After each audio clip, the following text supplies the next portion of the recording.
infection levels. Now, those questions have not gone away. But in the next phase of this, as we start to unlock, there's also dilemmas for the rest of us. How much risk are we prepared to put up with? Are you willing to clamber into a crowded bus or commuter train to get to work? Will you stay on furlough at home for as long as possible to protect your loved ones? Will you enter crowded shops, walk along crowded pavements? What about masks? When the great unlocking begins, each one of us is going to have to take difficult personal decisions in an unfamiliar world. Questions this morning for all of us.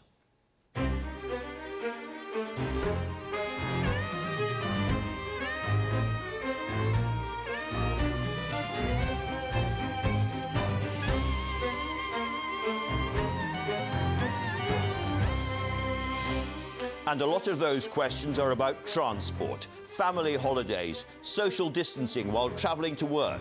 To answer them, I'm joined by Grant Shapps, the Transport Secretary. And talking of holidays and travel, by that great television adventurer, Sir Michael Palin. All of this, however, is in the context of continued huge death rates. I'm joined by Sir Ian Diamond, the government's chief statistician, and by Maria Van Kerkhove, the World Health Organisation's technical lead on COVID-19. In Wales, they're looking at a subtly different route out of the lockdown. I'll be talking to the First Minister there, Labour's Mark Drakeford. And finally, the future of telly in this perplexing year. The actor Eddie Marson's been starring in one of ITV's new lockdown dramas. It was filmed at home. His children were roped in, and the director was his long-suffering wife. Before that, we'll be looking at the news through the eyes of The Guardian's editor, Kath Viner, and backed by popular demand, the BBC's health editor, Hugh Pym. A very busy show that begins with the news from Sally Nugent. Good morning. As the number of people in the UK who have died from coronavirus rises above 28,000, the Prime Minister has spoken for the first time about his experience of being in intensive care. He told The Sun on Sunday contingency plans were made in case he died. John McManus reports. Coronavirus continues to take its toll on families across the UK. The country now has the second highest death toll in Europe, behind Italy. 28,131 people have now succumbed to the virus, and thousands more were left severely ill, including the Prime Minister. In an interview with The Sun on Sunday, Boris Johnson said doctors had to administer litres and litres of oxygen, and at one point he wondered, how am I going to get out of this? In the end, Mr Johnson didn't reach the stage where he needed to use a ventilator. Good morning. Now back at work, one of the biggest issues he faces is how to leave the lockdown. A review is due on Thursday. At the start of the restrictions, 1.8 million people in England were told to shield themselves as they were considered most at risk.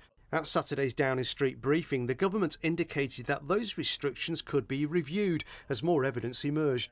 We do recognise that asking somebody to stay shielded for their own health protection for a very long period of time, and it may be several months, is quite a difficult thing for them to do. Many European countries are now coming out of their lockdowns. The challenge for the government is to formulate a successful road plan for Britain. John McManus, BBC News.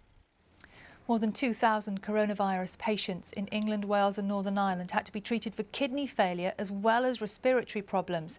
Those affected required specialist renal support treatment, according to an intensive care research charity. It has led to a shortage in essential equipment. A business group has called on the government to keep levels of public spending high to help boost the economy after the lockdown is lifted. The British Chambers of Commerce says a carefully phased reopening of business is needed as soon as possible to prevent businesses from failing. North and South Korean troops have exchanged gunfire along the demilitarised zone which separates the two countries. The South Korean military said bullets were fired from the north, prompting troops to broadcast a warning and fire back. No casualties or damage were reported. It is the first such incident in 5 years. And a 6-week-long national state of emergency will come to an end in Portugal tomorrow. Small shops and businesses will reopen, with restaurants and cafes following 2 weeks later. Face masks are now compulsory on all public transport. That is all from me. The next news on BBC One is at 1 o'clock. Back to you, Andrew. Many thanks for that, Sally. And now, as ever, to the front pages of the newspapers. There's the Sunday Times. Set free healthy over 70s, say doctors. There's a lot of controversy about that story. We'll talk about it later on. The Sun on Sunday, David Wooding, their political editor, has the scoop interview with Boris Johnson. And I have to say it's a big scoop. It's a really good read. Very, very interesting, that. We'll talk about that as well later on. The Observer has picked an interesting story as well. They've been looking at polling showing that we are quite fearful. We don't actually want to leave the lockdown too quickly as a country. Fearful Britons insist don't open restaurants, schools or stadiums. That's something that ministers will obviously be thinking about. The Mail on Sunday has looked at the pictures of Boris's baby, and they say he's got daddy's hair. Well, I wish I had daddy's hair. No, I don't. I just wish I had a little bit more of my own hair. Sunday Mirror, reward our brave frontline heroes. That's their coronavirus campaign. There's Sacrifice the Sunday People. And the Sunday Telegraph is a very interesting story here. It says that primary schools are going to go back at the beginning of June. And again, they've got the picture of Carrie and the baby on the front there. Hugh, let's talk about that Sunday Telegraph story first of all, because everybody is wondering how the lockdown is going to end. Is everything going to open at the same time? Clearly not. Well, the Sunday Telegraph story, Andrew, refers to June the 1st as a possible date for primary schools to go back. Every parent of a primary school child will be very relieved to hear that, if that indeed is what happens. And of course, one of the reasons for doing it is to enable parents to go back to work more easily. And the story also refers to employers doing an ongoing role in virus testing of their staff, just as part of the national effort to work out how quickly the virus is actually spreading. Very interesting. Catherine, you've picked the Observer's front page story, which is an interesting one because obviously we kind of assume, listening to people in the economy, that everyone wants to get back to work as quickly as possible. But that is not the national mood. That's right. According to this poll for the Observer, fewer than 1 in 5 of the public believe the time is right to consider reopening schools, restaurants, pubs and stadiums. So it rather puts the other story into context. And I think it's interesting about why we're so fearful. Other polls have said that we're more fearful than other countries. And I think it's really worth thinking about whether public messaging needs to be more nuanced now. I mean, lockdown itself is quite dangerous, isn't it? There's another report in the Observer that says that the number of households with children going hungry has doubled since lockdown began. We've obviously seen these terrible figures on domestic violence and child abuse and mental health problems. And so I think we're desperately in need of a more nuanced message right now. The other thing that I was mentioning right at the beginning of the show, Catherine, was people beginning to think about going back to work, commuting, getting onto those trains. A really, really complicated job for the government to ensure some kind of social distancing. I don't know how you do it on buses and trains, and you think of the queues outside bus stops and so forth. And the Sunday Times has done a big number on that, on page 7, I think. Yeah, it's incredibly interesting. It says that the only way you can have social distancing on public transport is to cut the number of passengers down to 15% of what we had before. So they say that a train that typically had 1,200 passengers on it now only has room for 200. And they would say that you'd tape off every other seat, like as a checkerboard, chessboard so effect. How do you possibly restart the economy properly with 15% of the workforce? It's incredibly difficult. I mean, I think when you read stories like that, you realise that all white-collar workers, or in fact anybody who's been able to work from home, you think is probably going to have to end up working from home for quite some time. Really, really interesting. Hugh, let me turn to the Sunday Times story I was talking about, because there's a bit of an arm wrestle going on between Number 10 and the Sunday Times at the moment. They hated that big, long, right-through piece about the failures they've made in the past. And again this morning, in response to that story, Matt Hancock, the Health Secretary, has tweeted this, and we can see it now. There is the tweet. And he's really clearly quite cross about that. He's saying it's an untrue story, exaggerated, and so forth. What do you think is the? He says there is no truth in the suggestion that all over 70s are going to be asked to stay at home for 12 weeks. Well, the current guidance that was set out when these restrictions began was that the over 70s, whatever their condition, if they were basically healthy, should just be a little more vigilant. It was perfectly okay to go out for a bit of exercise, but just be particularly careful.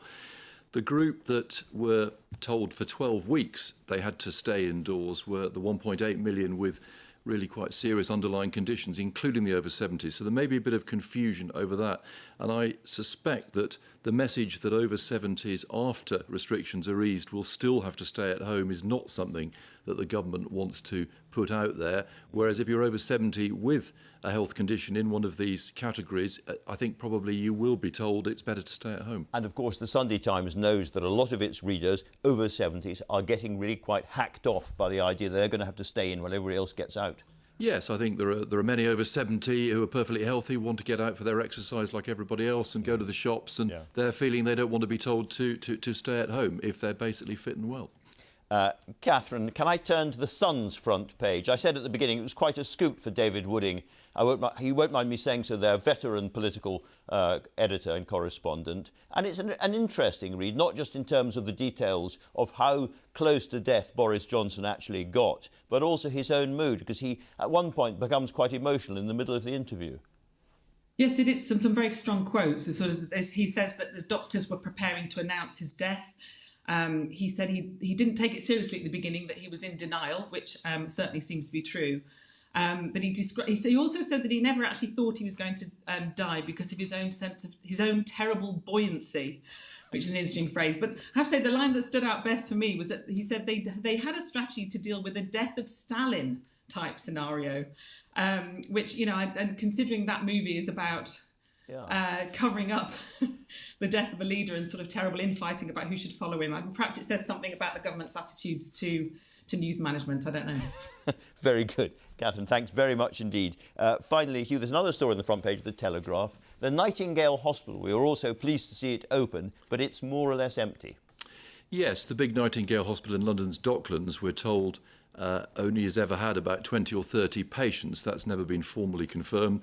They had room for up to 500 to start with in intensive care. Of course, there are Nightingales in other parts of the UK, around England and in Belfast, the Louisa Jordan in Glasgow, the Dragon's Heart in Cardiff.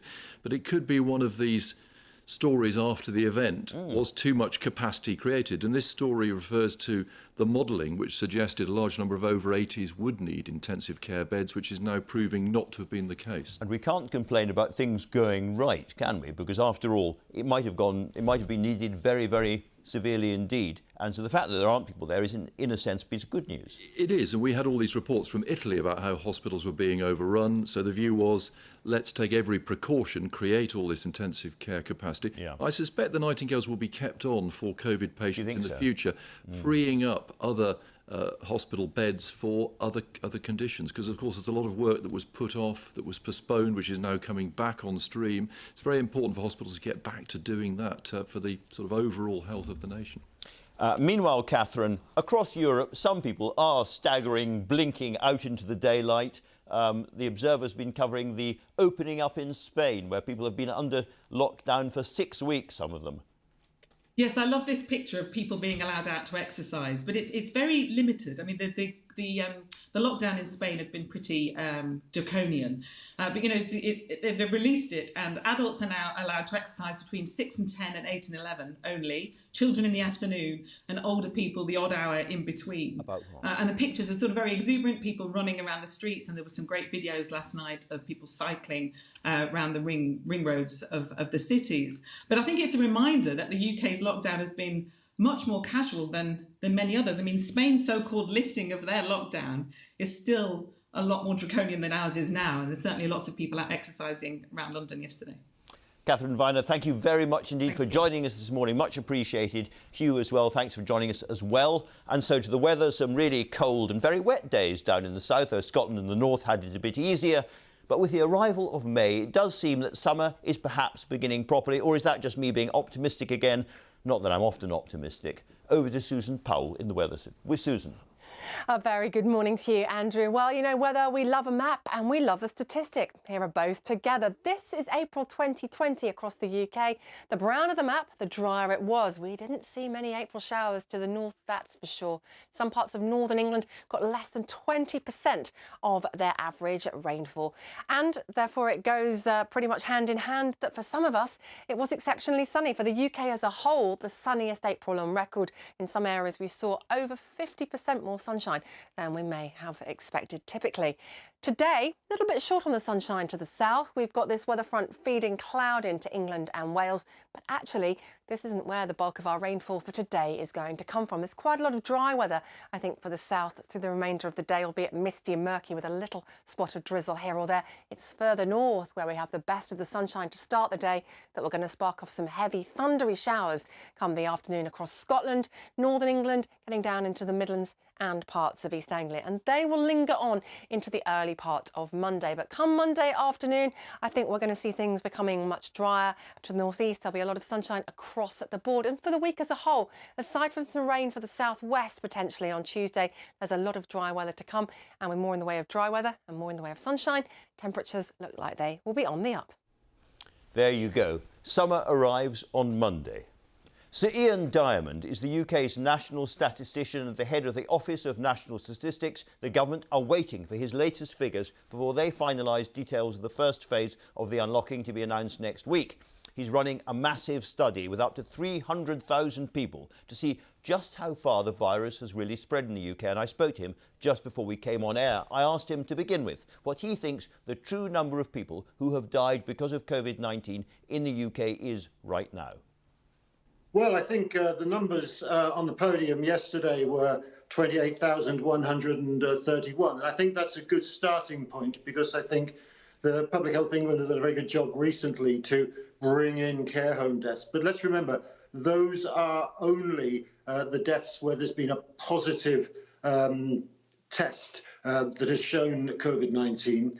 I think we need to add to that a number that we will find as we get death registrations where the medical practitioner, without a test, has placed COVID-19 on the death certificate. And I suggest that that will push us towards 30,000. But I think we also need to remember that at the moment, we are seeing the highest number of deaths each week that we at the Office of National Statistics have recorded since weekly records started in 1993.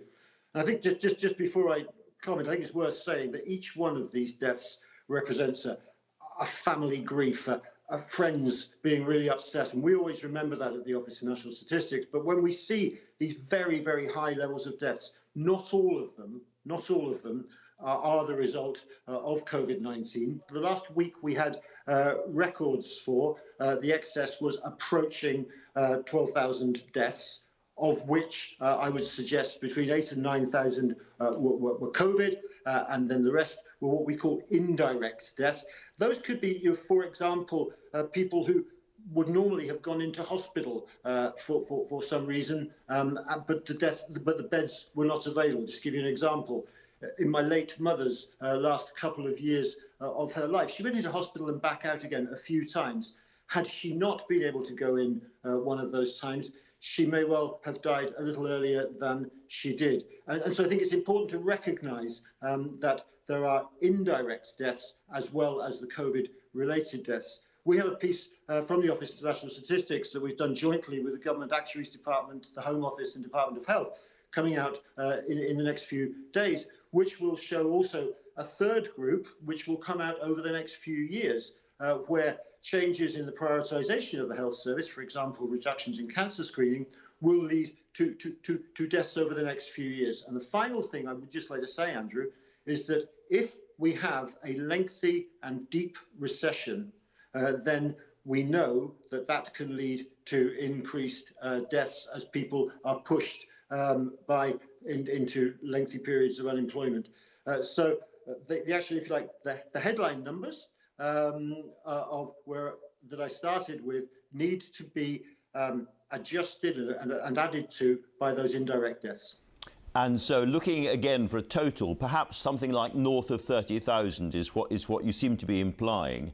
And can I add to that this excess deaths measurement? The Financial Times' Chris Giles has done an assessment, and he says he thinks about 60% more than the hospital deaths that are being announced is the kind of figure we should be looking at.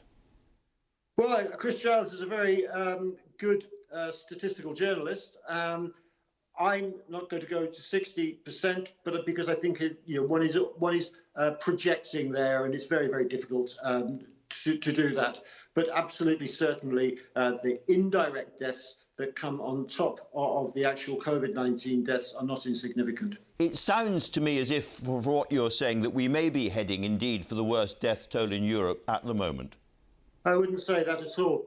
I would say that making international comparisons, Andrew, is an unbelievably difficult thing to do.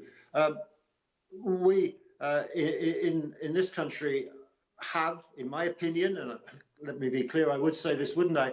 But I think we have the best reporting, the most transparent reporting, and the most timely reporting, because we include death registrations, and we've been pushing our death registration reporting as fast as we possibly can. And then even after you look at the actual deaths, it's incredibly important to recognise that the context. So deaths are going to be more concentrated, as I've already indicated, in inner cities. If you have a rural country, then it's likely that your death rates will be lower. I'm not saying that we're at the bottom of any potential league table. It's almost impossible to calculate a league table, but I'm not prepared to say that we're heading to the top. And can I be clear, does this mean that we will never, ever know? Well, we'll certainly be able to give you some very, very accurate data around, obviously, COVID-19. We will be able to make some pretty accurate estimates in the short to medium term around many of those excess deaths. But as I said, the estimation of the deaths that might come if there were, and let me be clear, so much is being done to avoid a lengthy recession. But if there were to be a lengthy recession, it would be very, very difficult to get an absolutely accurate count there. Can I ask you about this very important R number, which is the rate of reproduction of the disease, the rate of spreading of the disease? And if it's under 1, that's a good thing, and if it's above 1, that's a very bad thing. What is your current estimate of the R number? Well, I think I'm very clear that it's under 1 from the estimates that one can make. And we're doing everything we can to support the really excellent and high-level modelling that is being done by colleagues right across the country who are making some of those estimates. Now, the ONS is carrying out this big national survey. What do you think it's going to tell us? Well, we are through the initial peak. I'm really clear in my mind about that. What we now need to do over the next year or so, or until we have a vaccine or a really good treatment, what we now need to do is we need to monitor the course of the epidemic to understand the proportion of people at any time who are carrying the virus, and also the proportion of people who have antibodies against the virus. And that's why we have worked with colleagues at the University of Oxford, Wellcome Trust, to be able to design a really good national survey which will enable us to understand both those things. Does it give you any indication yet at all of how many people have had COVID-19 in Britain? It's too early, Andrew. I mean, I'd be delighted to come back in a few weeks' time and give you an authoritative answer to that. Yeah. These surveys like this typically take months to put into place. We've managed to put this in the field in 10 days.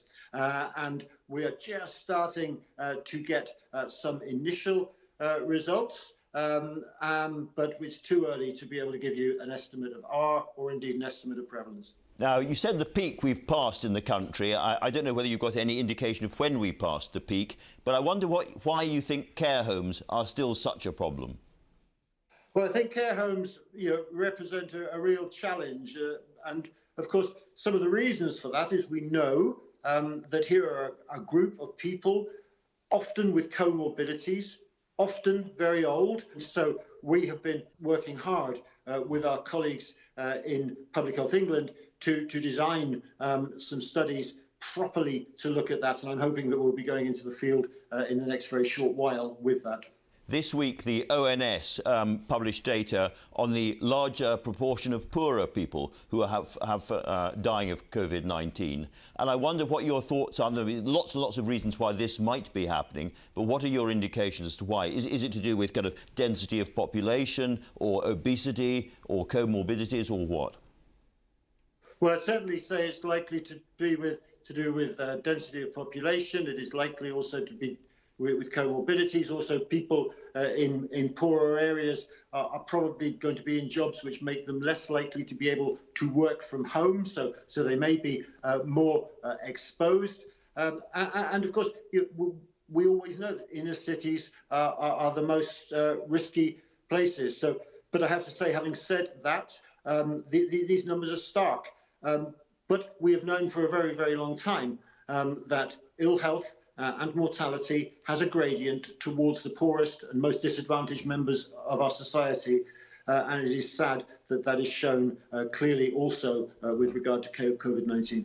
I suppose there's an allied question about so-called BAME, or ethnic minority deaths. Now, I know the ONS doesn't track ethnicity, and I wonder whether you're going to do that, and what your thoughts are about the higher number of BAME people who are dying of this. I think it's very clear that the higher number of BAME people are dying, and we, in our next study that will come out, I hope, later this week, are looking at that issue. And I think it's important to recognise that what we try to do is look at it at the same time as occupation, so that we are able to really understand the link between occupation and COVID, and also between BAME and COVID. And we'll be doing that this week. I think it's something that we need to look at, or we are looking at, incredibly carefully. Finally, if I may, everybody is now starting to think about the timing and the how of the ending of the lockdown. And I wonder whether you've picked up anything about people's anxieties about going back to work, anxieties about the end of the lockdown that might have some influence on how ministers will eventually decide to do this. Well, our job is to inform government with data. And one of the things we have done is that we have been doing a weekly survey of people's attitudes to, and indeed adherence to, the lockdown. And the results show, yes, people, very large numbers of people, over 80%, are reporting that they are concerned still, that they are worried about not being able to make plans, and that they are worried about the future. On the other hand, we're seeing a reduction in them being concerned about things like being able to get staples and being able to get food and other goods. And we are finding those people who are homeschooling are feeling able to do that. So we are informing government both that the adherence to the lockdown, I think it has been very successful, has been very, very good. And we're giving all the information we can about what people are feeling about that lockdown. At the end of the day, ministers have a very difficult decision to make. They do. Thank you very much indeed for talking to us, Sir Ian. Much appreciated and absolutely fascinating. Thanks. It's been a pleasure. Thank you very much. Sir Michael Palin, one of the immortal Pythons, is perhaps better known these days for his travel documentaries. He's been doing these for 40 years, and he's also a contributor to a book, Dear NHS, raising money for health charities. When I spoke to him this morning, I asked him, as one of life's great optimists, how he was coping with the lockdown. Well, I'm actually quite enjoying it in a rather guilty way. It's rather like sort of enforced retirement. Many of the day I've woken up thinking, oh gosh, I've got to do this, I've got to do that, I've got to do the other, and suddenly finding a day when your diary is completely empty. In fact, the next month is completely empty. As Barry Cryer once said, I get snow blindness from looking at my diary. It is so white and empty at the moment. But it means you can do other things at a slightly different pace, which I'm rather enjoying. One of the things you've been doing is you've contributed to this book to raise funds for health charities on the NHS, about your NHS experiences. Just give us a little glimpse of what you've been saying. Well, I think all the contributors were asked to give their experiences of the NHS. I'm fortunate because I haven't had to go to hospital very much during my life, but my piece is really about the humanity and the humour of my experiences when in the NHS. I think there's a most extraordinary relationship happens between the people who deal with you on the wards and the doctors and yourself. they get to know you at the moment of crisis. There's no sort of gentle build-up, oh, we'll call each other the next day. Straight away, you're into a psychological and emotional relationship with them, just as strong as the medical relationship. So I'm just sort of reminiscing on how humour had helped me when I'd been in hospital. And I remember a wonderful time I had my appendix out at University College Hospital, and the ward was just a wonderful place to be. It was so friendly, and there was an unfortunate man who'd had an operation for piles, and it was quite painful. He also had a tremendous sense of humour, and he couldn't resist either telling jokes or asking other people to tell him jokes, and they would cause absolute agony. So he would sort of, and it was just the general feeling in the ward. Those 2 or 3 crisis days I was there, the people who cared for us made us feel as though they were our friends for that brief time. And I think that's a terrific thing that people do in the NHS. Well, of course, medical humour, the humour of doctors is notorious. But you are known to an awful lot of people these days, primarily as one of our great travellers. And I'd just be very interested on your reflections as people look ahead and realise they're not going to get that summer holiday, they're not going to be able to jump on a plane, and we're going to probably travel less in the future. How should we cope with that? I think you can travel less and travel better, if you know what I mean. I mean, if we have to be confined to travelling in the UK, I mean, it's not a bad place to travel. There's all sorts of wonderful places and different landscapes and different sort of atmospheres, northern Scotland, Cornwall. Go to places and learn more about them, enjoy them more, find out more about your own country. Because I think it's going to be very difficult for people right across the world to actually travel again as they did before. Until we find a vaccine, nobody is going to pack people in airplanes. There's going to be no cheap and cheerful flights around the world. It's going to be very, very difficult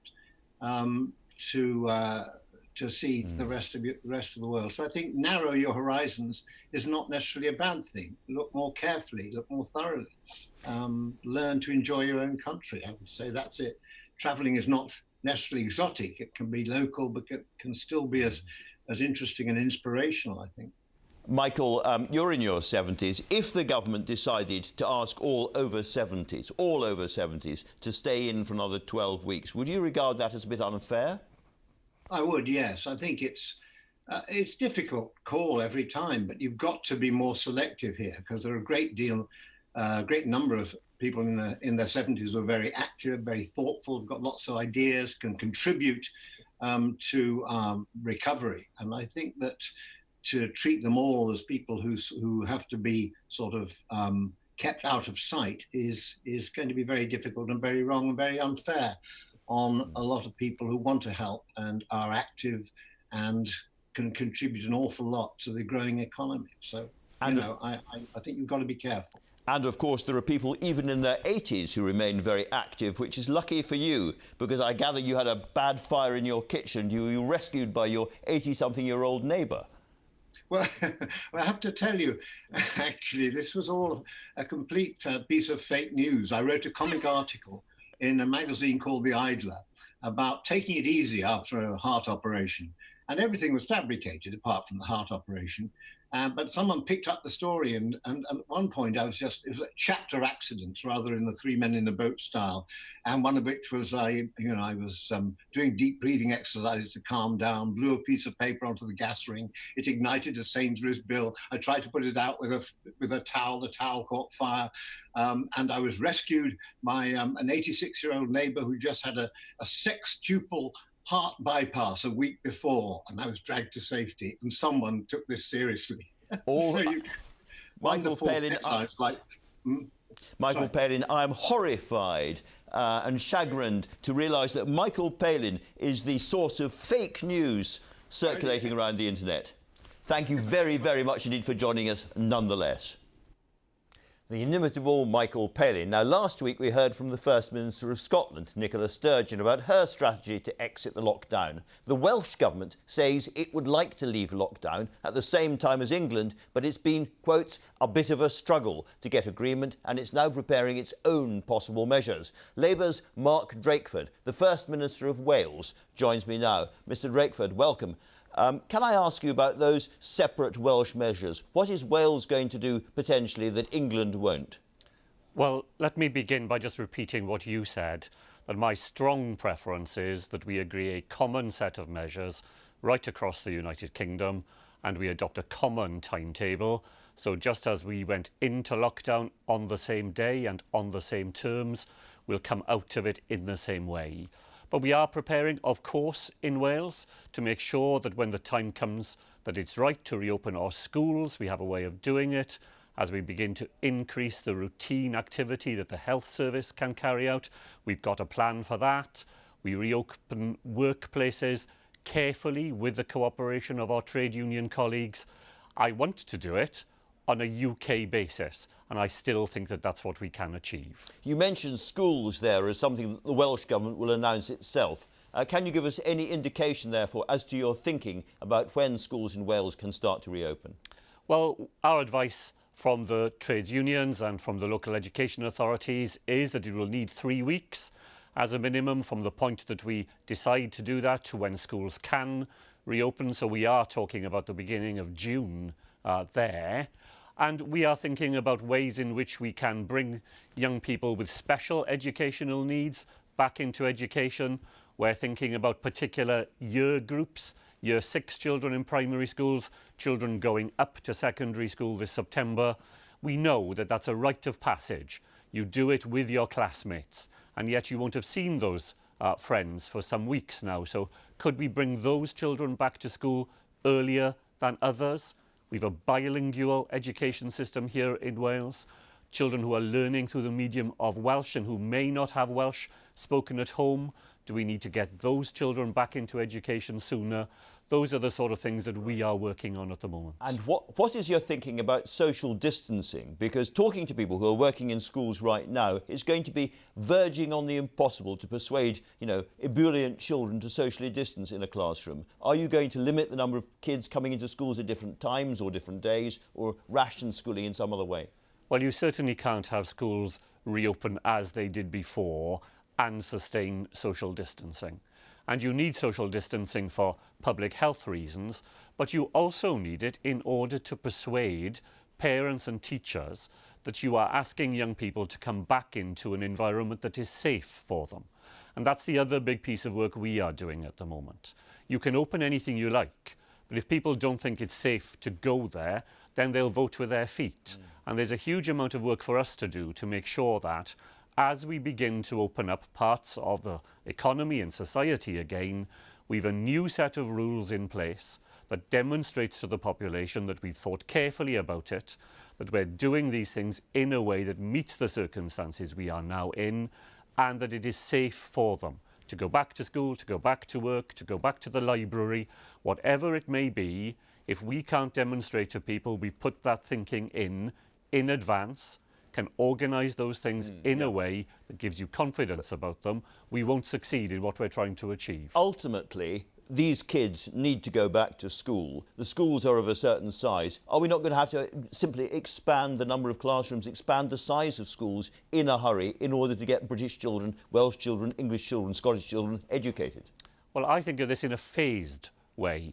We're not going to have all the children back in all the schools on the first day. We get those children in for whom we have the greatest priority to begin with. We monitor that carefully. We add more children in as we are confident that we can do that safely. And over time, we will get back to something like the normal we were used to. There's a real problem about care homes in Wales. When are you going to announce the testing of all staff and residents in all care homes in Wales? Because that is surely now essential. Well, we are testing all care home staff and all care home residents where there is any coronavirus in that home. Sorry, I'm asking about all care homes. Yes, well, the advice we have from our Chief Medical Officer is that if there is no coronavirus at all in a care home, then testing all residents and all staff would not be the best use of the tests that we have available. So any care home where there is a case of coronavirus, everybody is being tested. Where there is no coronavirus in circulation at all, then the clinical case for doing that is not one that we have been advised to implement. This is what I find very hard, if you don't mind me saying so, to understand, because what we know is that across the country, non-symptomatic people with COVID-19 were sent without testing from hospitals into care homes when they then passed it around. So we know that in care homes around the place, there are people who have COVID-19 but are not showing symptoms. Surely, therefore, if you're going to stop this huge outbreak, and some of your colleagues have described it as being like wildfire in Welsh care homes, you're going to have to test everybody going into care homes. Well, I can give you and people in Wales an assurance that if we were to receive advice from those people who understand this in that clinical and scientific way, that is the right thing to do, then that is the policy that we would adopt. But what we do is to follow the advice we have from those best placed to give it to us. We've changed our policy on testing in care homes to do more of it. We test everybody who leaves hospital, and if you're tested as positive, you don't go to a care home in Wales. If the advice were to change in future, we would do more of it. But at the moment, we follow the advice that we are given. Well, here's the advice of Maria Kreft, who's chair of Care Forum Wales. She says admissions from hospitals have been a major factor in spreading the virus like wildfire in care homes. Those patients not displaying symptoms when they were discharged later developed symptoms and infected other residents. The care home sector in the UK and Wales is almost seen as collateral damage, given that 40% of the deaths in Cardiff alone have been in care homes. How do you feel about that? Well, we are very concerned about care homes. I know Mario very well. He's passionate about the work that he and his colleagues do, as are we. It's why we announced on Friday that we are giving £500 to every care home worker that carries out personal care in our care home sector here They might in prefer Wales. tests. And as we get the advice that we get from the people we have to rely on, our Chief Medical Officer, our Chief Scientific advisors, what they tell us is the right thing to do is what we do in Wales. And we've done that right through this, and we'll carry on doing that as the whole coronavirus crisis continues to develop. Let me ask you about testing generally. If there's one thing we've learned from Matt Hancock's perhaps rather reckless promise that he was going to get 100,000 tests a day done, is that by setting a big target, you galvanise the whole system. Yet you have abandoned your target of 5,000 tests a day. Wasn't that a mistake? No, it wasn't a mistake. The feeling I had and the feeling I was reported to me from people in the front line is that the number itself was a distraction. We have been focused on the purpose and the point of the test. Carrying out tests without a purpose or a point is not a good use of the limited resources that we have. So we have been concentrating both on the number, and there are more tests in Wales available every week, but on making sure that the tests we have are done in the right place, for the right people, in the right way, that we learn something from it so that we can act on what we are learning. And that's, I think, how our policy on testing has developed, and I think it's been the right one here in Wales. Another confusing issue for an awful lot of people is whether or not to wear face coverings or masks. What's the Welsh Government's view at the moment? Well, people are doing it. Whatever our view is, more and more people, you simply walk around the streets and you see people doing it. Our advice is that it is of marginal utility clinically, but that in confidence terms, people may well feel more willing to go out and to do things if they are wearing a non-medical face covering, not a mask that ends up competing with the NHS for masks, but just simply covering your face. I said to you earlier, Andrew, that we're going to have to do things to persuade people that it is safe for them to resume parts of what was previously normal activity. If wearing a face mask is something that gives people that confidence, we'll certainly be prepared to look at that in Wales. Well, Mark Drakeford, thanks very, very much indeed for coming in and talking to us today. Much appreciated. Now then, the World Health Organization is coordinating much of the global response to the pandemic, though it's been attacked by President Trump, who this week called it China's Foreign Relations Agency. Maria Van Kerkhove is the technical lead for the WHO on COVID-19, and I asked her about the likelihood of a second wave of infection hitting the countries that are already beginning to release their lockdowns. It's certainly possible. What we're seeing in a number of countries that have been successful in suppressing transmission is that the virus that many more people remain susceptible.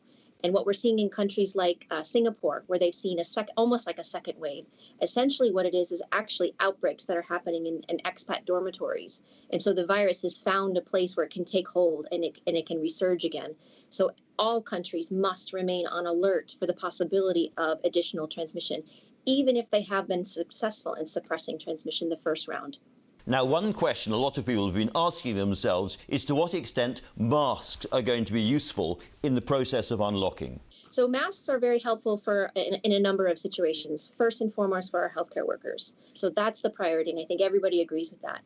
We also recommend that people who are in the community who are feeling unwell, even if they're feeling a little bit unwell, to wear a mask. And the reason that that's important is because it's for source control. And what that means is somebody that may be infected with COVID-19, if they sneeze or if they cough, you still have to transmit the virus through respiratory droplets. That mask can protect the virus from moving from their mouth to someone else. So we do recommend the use of masks for people who are feeling unwell. But masks alone will not solve the problem. They cannot solve the problem. And especially if you're thinking about lockdowns and you're thinking of lifting lockdowns, there have to be a number of measures that have to be put in place before lockdowns can be released. And it must be done in a slow and a staggered approach. Now, it seems that there's some evidence that the transmission of COVID-19 from children to adults is pretty rare. Does that mean that, for instance, unlocking schools relatively early in the process might be safer? It appears that children seem to be less infected and less developing disease. From all of the countries where we've seen this virus, globally, children primarily develop mild disease, and that's really important. We have seen in some very controlled studies where you look at a household, for example, and you follow adults and children over time, that adults can infect children, and that's mostly what's happening is adults infecting children, but it can happen the other way around as well. So children remain susceptible, which means they can be infected, and it's possible for them to transmit, but it does seem rare. What we really need to understand is why. Why is this happening? Why do children seem to be relatively spared? Now, one of the things that worried people was when they heard that people in South Korea had COVID-19 and recovered and then been reinfected. But it seems that's about false positives. So are you, to be clear, relatively sure that once you've had COVID-19, you can't get it again? And what they're finding in some individuals, after they test negative, after a week or two or even longer, they're finding that they're testing positive again. And what is actually happening is as the lungs heal, there are parts of the lungs that are dead cells that are coming up that are testing. There's fragments of those lungs that are actually testing positive for PCR. It's not infectious virus. It's not reinfection. It's not reactivation. It's actually part of the healing process that is being captured again as being positive. So that's something that's really interesting. In terms of your question about can people be reinfected, that's a very important question. What we're learning right now is when somebody is infected with COVID-19, they develop antibodies and they develop part of an immune response 1 to 2 to 3 weeks after infection. What we're trying to understand is in that antibody response, does that mean that they have immunity? Does it mean they have a strong protection against reinfection? And if so, how long that protection lasts? We don't know the answer to that yet. And are we any closer, do you think, in finding a drug that could treat coronavirus patients? Every day we are getting closer and closer to finding therapeutics and a vaccine for COVID-19. The world has come together in solidarity to really look at this. There are hundreds of clinical trials that are currently underway for therapeutics, and we welcome all of these studies. We need to be careful when we look at individual results because we need to make sure that the studies that come out have a large enough sample size, that they're done in a very robust manner, so that we can see which drugs work and which drugs are safe. And as soon as we have the answers to these, everybody will be aware of this. What's most important is not only having these therapeutics and the vaccines, it's ensuring that we have access, that the world has access to these therapeutics. They can't be developed in some countries and not be accessible to all. A lot of people, of course, have now recovered from COVID-19. Are we learning anything about the longer-term health effects of this disease yet? The majority of people who are infected with COVID-19 will make a full recovery. But there will be some people that may have some longer term effects. It affects the lungs, it affects the body in different ways, and so we may see some damage to the lungs. Again, we need to follow individuals over time. We're in our 4th month of this pandemic, so it's very, very early days. Now, earlier this week, I'm sure you noticed that Donald Trump said there was evidence that COVID-19 had escaped from a laboratory in Wuhan in China. Then the intelligence services came out and said, no, that's not true. So what can you tell us about what you know about the origins of this disease? Yeah, so coronaviruses normally circulate in animals, and many coronaviruses are circulating in bats. Most emerging pathogens, viruses, come from an animal reservoir.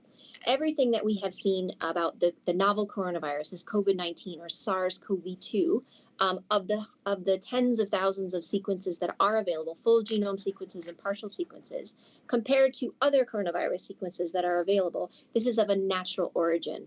And it originally comes from bats because the coronaviruses come from bats. What we need to do is really understand what we call the intermediate host.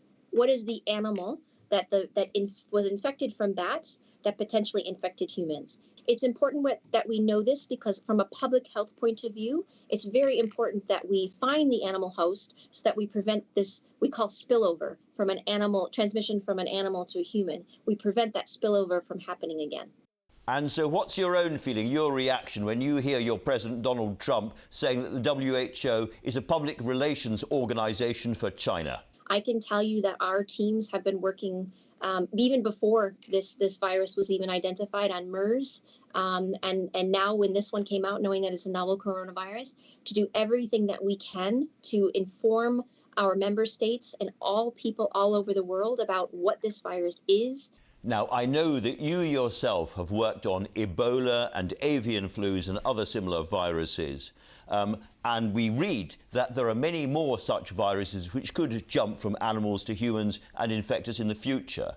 Given, I suppose you could say, that viruses have caught the world's attention at the moment, what more should we be doing as societies to protect ourselves against the next pandemic? In my team and the teams that are working globally on high-threat respiratory pathogens, we were preparing for something like this because it's not a matter of if, it's a matter of when. And it's very important that we work with populations and people who are working at what we call the animal-human interface. So these are individuals that either work with wild animals or work with domesticated animals or who work in forests where they come in close contact. On the longer term, we need to invest in public health. We need to invest in people, in our public health systems across all of our countries to ensure that we have the fundamentals in place. People that can test, people that can do contact tracing, people that can care for sick individuals. All of that should be happening now. And making an investment in public health measures is good for everyone. If you're not using it for the next disease X, you're using it for influenza. You're using it for other diseases that are circulating in the countries, and it will help save lives.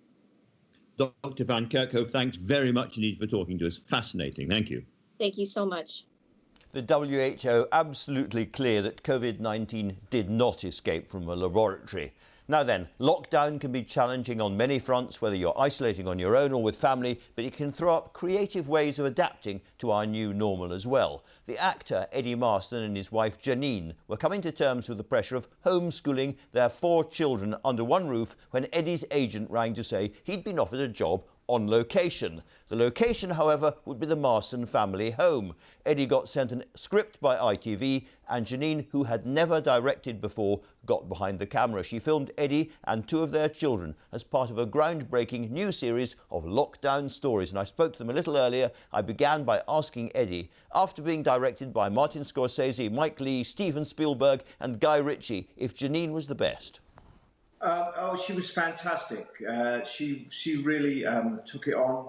She was moving the cameras, moving the lights, doing the sounds, cooking the lunch, everything. It was fantastic.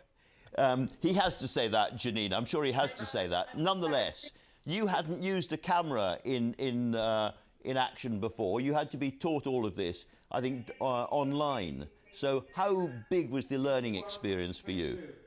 It was very big. I was talked through it by David Blair, the director, and Len continually, so I was in safe hands. And you looked after him. You told him what to do. Well, we were directed on Zoom by lots of people that were behind us. OK, so just give us a little flavour of what this drama, which is called Karen, is actually about, Eddie. It's about a man whose marriage has collapsed. His wife has left him for another man, and she's self-isolating with her new partner. And he's left alone with his 2 teenage boys. And he's full of resentment and bitterness, and he's heartbroken. And she wants to see the children, and her father, the children's grandfather, played by David Throfnell, comes round to the house to see them and to try to persuade my character to let my ex-wife see the children.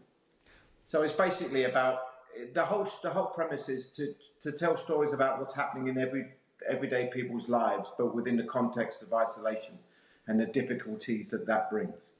And while you've been making this film, the two of you have been homeschooling 4 children, is that right? 2 of whom actually appear in the film. They've never acted before, I take it, so it's a surprise for them as well. Yes, they've grown up on film sets. They've always come to see me wherever I've been in the world. We've always been a family that's kept together. So when they asked to do this, the idea of doing it at home and to teach them to collaborate and take on a task like this and get through it with the help of loads of other people, not in the house but online, basically on Zoom calls, was great. I thought it was a great lesson for the kids. So David Thirlwell, very well known from Shameless, he's not part of your family, clearly. How do you cope with him and social distancing, taking part in the film? Well, all his scenes were in the garden, so he's outside in the garden, and we had to keep to strict social distancing rules. And we coped very well, actually. Everything was set out before we started filming. And if you can see from the film, that's one of the interesting things about the film is every character has to keep within social distancing and still explore all these things. Janine, this was a lot more than simply pointing a smartphone at your husband. It's been quite technically difficult. I just wonder, in all of this, whether you have got the bug for it, whether you see yourself possibly moving into doing a bit of directing and a bit of camera work when all of this ghastly period is finally over. No, I don't think so. I enjoyed it very much, but I don't think I would start now, no. And did the children enjoy it? Yeah. They did. They loved it. It was very hard work, and they wanted to get off their schoolwork, but we didn't let them. So every time we said cut and we had to change things, they had to go down and do some more work. And they wanted to just play on the Xbox or something. We didn't let them. Janine, did it give you any new insight into what your husband does for a living by actually directing him? No, I don't think we There's nothing to learn there. Eddie and Janine, the future of television. Thanks both very much for joining us this morning, and good luck with the film. Cheers. Thank you. Thank you. Eddie and Janine Marson there, and Isolation Stories starts tomorrow evening at 9 on ITV with the first drama, Mel, starring Sheridan Smith. Now, I began this morning by saying the right questions for all of us about how we behave when the lockdown ends are the crucial ones. It's not just ministers, it's the rest of us thinking about how we're going to travel and all of that. A lot of those questions are, of course, about transport, the daily commute to holidays, and I'm joined now by Grant Shapps, the Transport Secretary. Before we come on to transport, if I may, Grant Shapps, let me ask you something that puzzles a lot of people. The government says it's taken the right decisions at the right time, and above all, you've been trying to avoid the NHS going under by asking people to take some really tough decisions. By and large, we as a country have behaved ourselves properly. The NHS has coped with this. And yet, we have a very, very high death rate. Why do you think that is? Well, first of all, I mean, anyone who has died, I know a number of people now, or knew a number of people, is a huge tragedy, and our heart goes out to all of them, their families.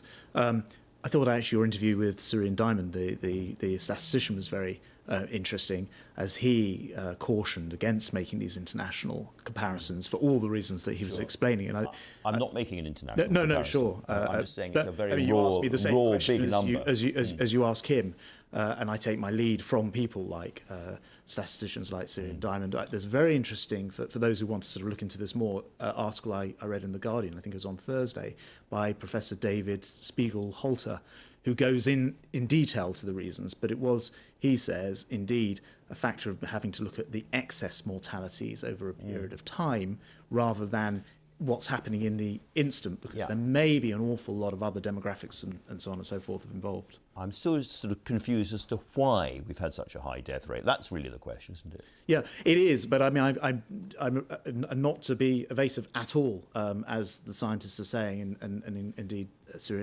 Diamond, you interviewed. I think we'll have to judge that in the longer run. It is, I imagine, a factor of the things that he was talking about, things like density of population. If you look at somewhere like France, although they've also had, sadly, similarly high figures, we have much denser cities, for example.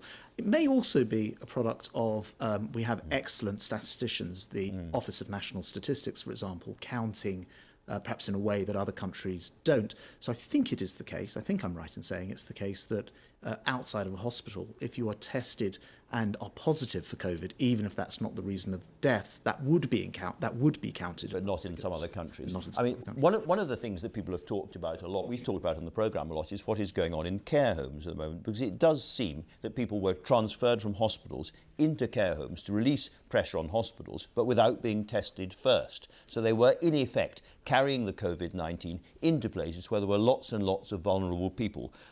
For instance, Professor Keith Willett, who's NHS England's COVID-19 director, said, the expectation, therefore, is that in the next few weeks, care homes will be the epicentres of transmission back into society. There is something really serious happening in care homes. I hope that won't be the case. And by the way, I think it's absolutely right that all of these issues are properly looked into at the right time. I hope that won't be the case, that final prediction, simply for the fact that infections in care homes are now falling rather than rising, and everybody in a care home, whether that's a patient or indeed a member of staff, can be tested, and they can be tested whether they are symptomatic or even asymptomatic. So that's now available because we've got this big expansion in test capacity. If we'd been doing this a little bit earlier, a lot of people might not have died. Yes, if we had had 100,000 test capacity before this thing started, and the knowledge that we now have retrospectively, I'm sure many things could be different. The fact of the matter is this is not a country that had, although we're very big in pharmaceuticals as a country,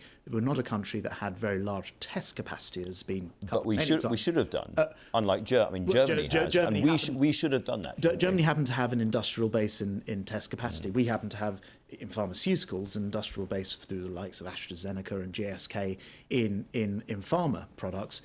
You can't help where you start on these things, but we have ramped that up very significantly so that coming out of this first wave and now on the downward trend, we will be able to extend those tests to many more people. It might also be because of the lack of personal protective equipment for people in care homes. Care England's chief executive, Professor Martin Green, says we're a long way behind because despite what the health secretary says about us being always regarded as a priority, clearly we weren't. We had PPE supplies disrupted and primary care completely withdrawing from care homes. We looked away from care homes as a country at the wrong moment, didn't we? Again, I think, when you look at care homes, most care homes would have previously, prior to this, most are private, and most will have been purchasing their PPE privately. Obviously, I mean, the state, the government, the army has stepped in, and as has been said many times, there are now over 1 billion pieces delivered, with millions of pieces being delivered every day to the whole health and social care sector. So it is a fact, and I think it's worth just stressing that this is a global problem. I saw on reported these German protests by doctors outside the German Bundestag for, guess what, lack of PPE. Yes, we are absolutely. all Well, let's working hard to try to. I'm sure you are, but let's talk about it here. Because the NHS gets through 150,000 gowns, for instance, every single day, which by a process of mathematics means 1 million gowns a week. How many gowns are we sending them a week? Yeah, well, when I look at the total figures, I don't know the exact figure on gowns, so let me say that.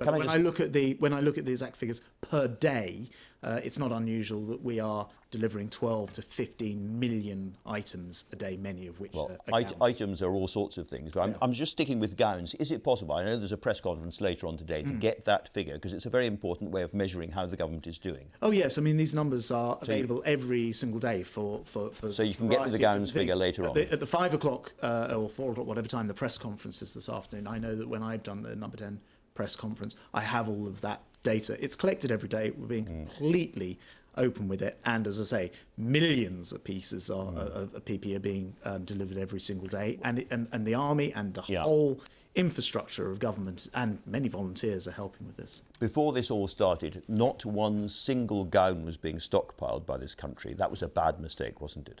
Well, I think there are many lessons that can be learned. It's what's interesting is when we look at this idea of a pandemic, which has been for many years a sort of high on the risk register, the sort of pandemic that most people were thinking of was an influenza pandemic of the regular type. But this clearly has taken the world by storm in a completely different way to anything that people imagined for 100 years. So since the Spanish flu.